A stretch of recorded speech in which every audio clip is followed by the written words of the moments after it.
নমস্কার বন্ধুরা, আজকে সৃজনী মোমেন্টস কিচেনে আজকে আরেকটা পর্ব নিয়ে চলে এসেছি। ডিমের তরকা। তো তার জন্য আমি 250 মতো গোটা মুগ নিয়েছি আর সেটাকে সেদ্ধ করে রেখেছি, 2 সিটি দিয়ে নিয়েছি 150 গ্রাম মতো মাংস আর 2 পেঁয়াজ আর লঙ্কা, 1 টমেটো, 2 কাস্তুরি মেথি, জিরে গুঁড়ো 1 চামচ, ধনে গুঁড়ো 1 চামচ, হলুদ 1 চামচ আর লঙ্কা 1 চামচ, আর তার সঙ্গে আদা রসুন পেস্ট আর লবণ আর 2 ডিম নিয়েছি। এবার আজকে রান্নাটা থেকে শুরু করি। আজকে আমরা ডিম তরকা বানাচ্ছি বাড়িতেই অনেক সুন্দর স্বাদের আমরা ডিমের তরকা বানিয়ে খেতে পারি, বা বাজারের থেকে অনেক স্বাদের হয়। তো প্রথমে আমি পেঁয়াজটা দিয়ে দেব কড়াইতে। কড়াইয়ের মধ্যে আমি পেঁয়াজ আর লঙ্কাটা দিয়ে দিয়েছি, এর মধ্যেই আমি ডিমটাও ভেঙে দিয়ে দেবো আর কুচি কুচি করে নেব। ডিমটা দিয়ে দিয়েছি আর এইভাবে কুচি কুচি করে ভেজে নিচ্ছি, ওর সাথে পেঁয়াজের সাথেই ভেজে নিচ্ছি।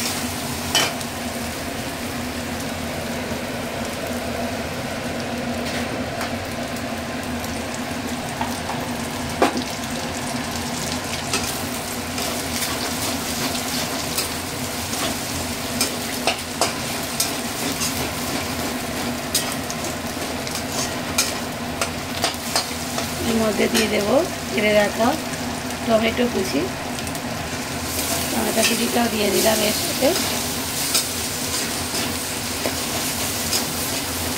আর এবার এর সঙ্গে যোগ করবো, একটু ভাজা হয়ে গেলেই মশলাগুলো যোগ করে নেব। এই মশলাগুলো সব দিয়ে দিয়েছি, কাস্তুরি মেথিটাও দিয়ে দিয়েছি। এর সঙ্গে আমি একটু ভাজা করে নেব। এইভাবে আপনারা অবশ্যই বাড়িতে খাবেন, খুবই ভালো হয় খেতে, স্বাদও খুব ভালো হয়। আর ভেজে রাখা মাংস টুকরোগুলো আমি দিয়ে দেবো, আর মাংসটাও আমি দিয়ে এর মধ্যে এইভাবে দমে বসিয়ে দিয়েছি। এটাকে একটু ভাজা মশলার গন্ধটা বের করে দেওয়ার জন্য এর মধ্যে আমি আদা রসুন পেস্টটাও দিয়ে দেবো, আর তার সাথে নুন লবণটাও অ্যাড করব। আদা রসুন পেস্ট এবং লবণটা অ্যাড করে দিয়েছি। যতক্ষণ না তেলটা ছেড়ে দিচ্ছে আমি ততক্ষণ দমে বসিয়ে রাখবো আর এইভাবে নাড়তে রাখবো, কারণ তলা ধরে যেতে পারে। ছেড়ে গেলেই আমি এতে সিদ্ধ করে রাখা ডালটা দিয়ে দেবো।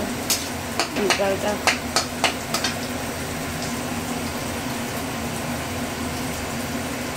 তেল ছেড়ে গেছে, তো আমি এর মধ্যে দিয়ে দেব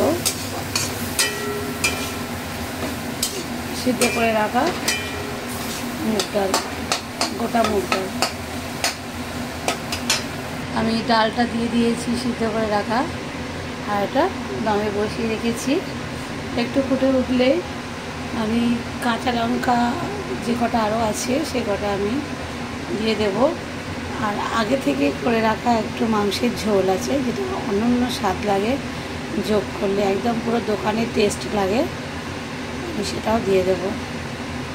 আর সব শেষে একটু চিনি অ্যাড করব, তাহলেই হয়ে যাবে আজকে তরকা। ফুটে গেছে, তো আমি এর মধ্যে কাঁচা লঙ্কাগুলো দিয়ে দিয়েছি, আর এর মধ্যে আগে থেকে করে রাখা মাংসের ঝোল দিয়ে দিলাম।